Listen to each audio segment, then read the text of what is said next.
रुचि, रुचि। हाँ जी, आप बड़ी जल्दी आ गए आज फैक्ट्री से। हाँ, वो मैंने फाइल दी थी ना तुम्हें, वो फाइल दे दो। अच्छा, वैसे पापा जी की तबीयत कैसी है? पापा की तबीयत पहले से ठीक है। डॉक्टर साहब आए थे, वो बोल रहे थे कि ना जितनी सेवा करोगे उतनी जल्दी ठीक हो जाएगा। और मैं तो भगवान से दुआ करती हूँ पापा जी ना जल्दी से जल्दी ठीक हो जाए। हाँ पापा जी, आप बिल्कुल भी फिक्र मत करो। रुचि ना आपका बहुत अच्छे से ध्यान रख रही है, आप जल्दी से जल्दी ठीक हो जाओगे। ठीक है, मैं फाइल लेके आती हूँ। ये लो आपकी फाइल। हाँ ठीक है पापा, मैं निकलता हूँ।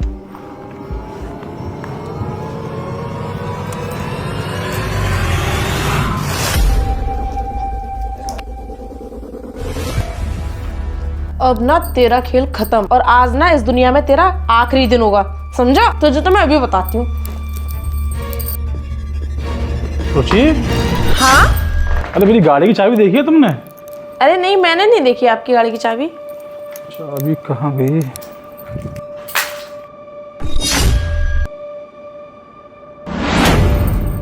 रुचि, क्या है ये भरा हुआ इंजेक्शन यहाँ कहाँ से आया? इंजेक्शन? मुझे नहीं पता ये कहाँ से आया, और मैंने भी तो अभी देखा है। अरे पिताजी की ट्रीटमेंट में तो था ही नहीं इंजेक्शन, तो यह कहाँ से आया ये पिताजी का इशारा कर रहे हैं।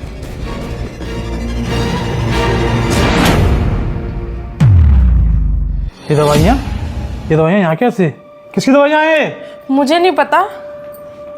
तुम मेरे पापा को मारना चाहती हो? नहीं नहीं लोकेश, ऐसा कुछ नहीं है। तो मेरी दवाइयाँ और इंजेक्शन यहाँ कैसे? तुम मेरे पापा को मारना चाहती हो? देखो ऐसा कुछ भी नहीं है। रुचि देखो, सच सच बता दो, वरना मुझे मजबूरन पुलिस को बुलाना पड़ेगा। नहीं लोकेश, तुम मुझे गलत समझ रहे हो। मैं तुम्हें गलत नहीं, सही समझ रहा हूँ, और पुलिस को मुझे बुलाना ही पड़ेगा। हाँ, मैं मारना चाहती थी इसे, क्योंकि मैं ना दुखी हो गई थी, परेशान हो चुकी थी। बस मैं इस घर की एक नौकरानी बनकर रह गई थी, और तुम तो चले जाते हो फैक्ट्री। मैं पूरा दिन घर का काम करूं, फिर उस बुड्ढे की सेवा। मेरी भी तो अपनी कोई लाइफ है, मैं भी तो चाहती हूँ घूमूं फिरूं, लेकिन नहीं, इस बुड्ढे की सारे दिन सेवा करो। और वो बुढ़िया तो चली गई इस बुड्ढे को मेरे ऊपर बोझ छोड़ के, हमारी लाइफ खराब करने के लिए। इसीलिए मैं छुटकारा चाहती थी इस बुड्ढे से।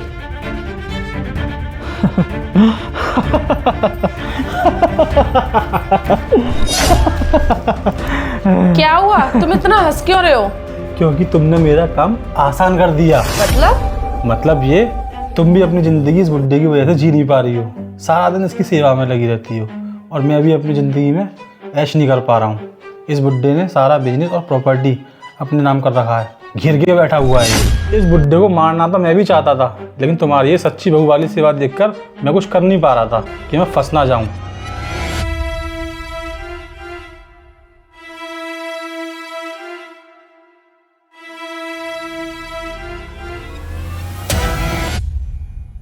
तो क्यों ना मिलकर हम दोनों इस बुड्ढे अपाहिज को ऊपर पहुंचा दें, किसी को शक भी नहीं होगा, और उस पैसे पर हम दोनों मिलकर ऐश करेंगे। हाँ, तुम कह तो बिल्कुल सही रहे हो। इस बुड्ढे को ना ऊपर पहुंचा कर ना इसके अपाहिजपन से भी आज़ादी मिलेगी, और पैसा भी। मम्मी पापा आप बहुत गंदे हो, आप दादू को मारना चाहते हो। अरे गिफ्टी बेटा, मम्मी पापा से इस तरह बात नहीं करते हैं। नहीं, आप बहुत गंदे हो। दादू, मैं आपसे बहुत प्यार करता हूँ, और मैं आपको खाना भी खिलाऊंगा, और मैं आपका ध्यान भी रखूंगा, और मैं आपको दवाई भी खिलाऊंगा। अरे इसको लेके जाओ। चलो गिफ्टी। नहीं, मैं दादू के पास जाऊंगा। मैं नहीं जाऊंगा, मैं दादू के पास ही रहूंगा। मुझे बाहर जाना है। बाबू नहीं। मेरी बात सुनो, मम्मी पापा से ना ऐसे बात नहीं करते हैं, ठीक है? और आप यहाँ पर बैठो, मेरा फोन देख लो। ये लो।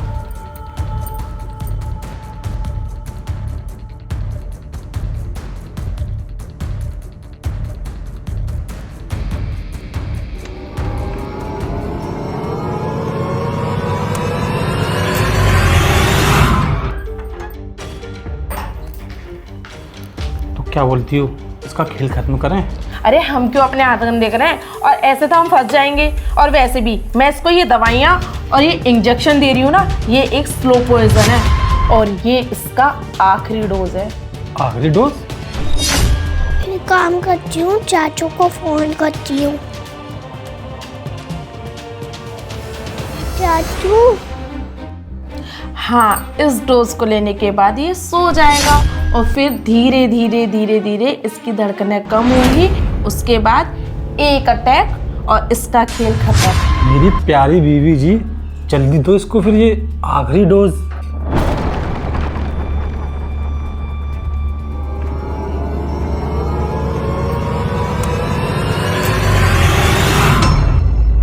अरे ये लाइट कैसे चली गई और इन्वर्टर भी चालू नहीं हुआ? अरे रुको, मैं देखती हूँ। क्या हुआ भैया? लाइट की वजह से आखिरी डोज नहीं दे पाया पापा को? अरे कौन सी आखिरी डोज?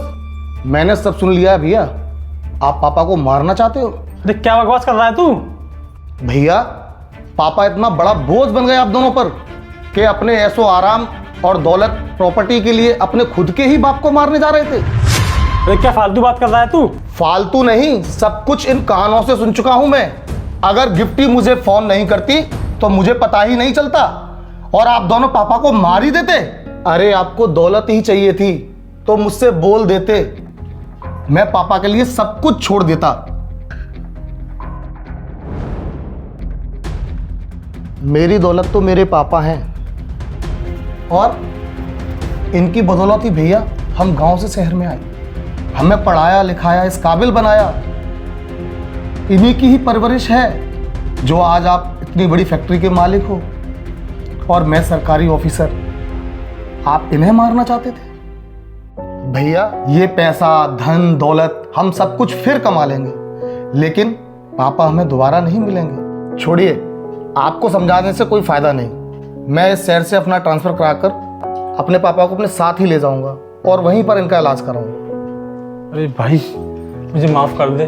मैं लालच में अंधा हो गया था, मेरा दिमाग खराब हो गया था। मैं लालच में भूल गया था कि ये मेरे पिताजी हैं। अगर ये नहीं होते तो ना हम होते, ना हमारे पास ये सब होता। भैया, मुझे भी माफ़ कर दीजिए। वैसे तो मैंने इतना घिनौना काम किया है कि मैं माफ़ी के लायक नहीं हूँ, जो मैंने पापा को ना बोझ समझा। चाचू, दादू कहते थे कि जो माफी मांगता है उनको माफ कर देना चाहिए। ओके बेटा, आप कहती हो तो माफ कर देते।